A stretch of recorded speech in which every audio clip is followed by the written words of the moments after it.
សូមគោរពជម្រាបសួរគ្រូអ្នកគ្រូថ្ងៃនេះខ្ញុំបាទសូមបង្ហាញអំពីការចម្លងបន្ទុកពីកម្មវិធី Wiki School ទៅដាក់នៅក្នុង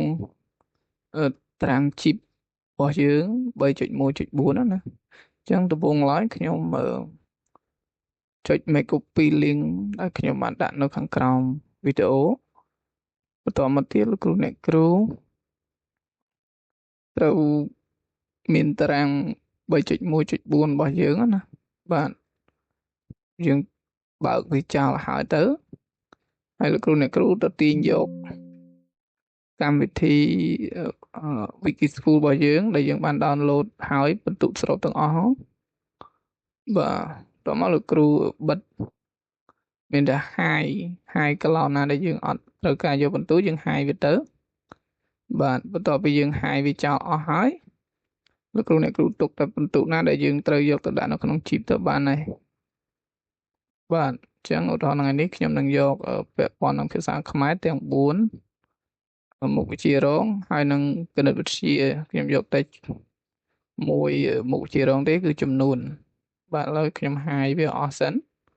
គ្រូអ្នកគ្រូសូមជួយចុច Subscribe ឲ្យខ្ញុំផងដើម្បីជាកម្លាំងក្នុងការបន្តវីដេអូថ្មីបន្តទៀត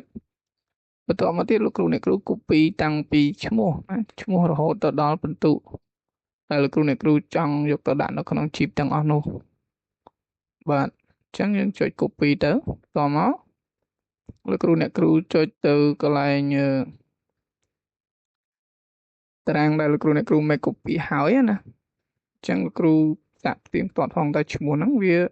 ត្រូវគ្នាជាមួយនឹងតារាង 3.1.4 អត់អញ្ចឹងបន្ទាប់ពីលោកគ្រូចុចហើយលោកគ្រូអ្នកគ្រូចុចលើតារាងខាងក្រោមដែលមានឈ្មោះសិស្សអីផ្សេងហ្នឹងលោកគ្រូចុចវាមកហើយលោកគ្រូ copy ផាសដាក់ក្នុងហ្នឹងណាបាទបន្តមកទៀតលោកគ្រូចុចទៅស្លឹកមួយដែលឈ្មោះថា chip ក្នុងពេលនោះបន្ទុកទាំងអស់វានឹងធ្លាក់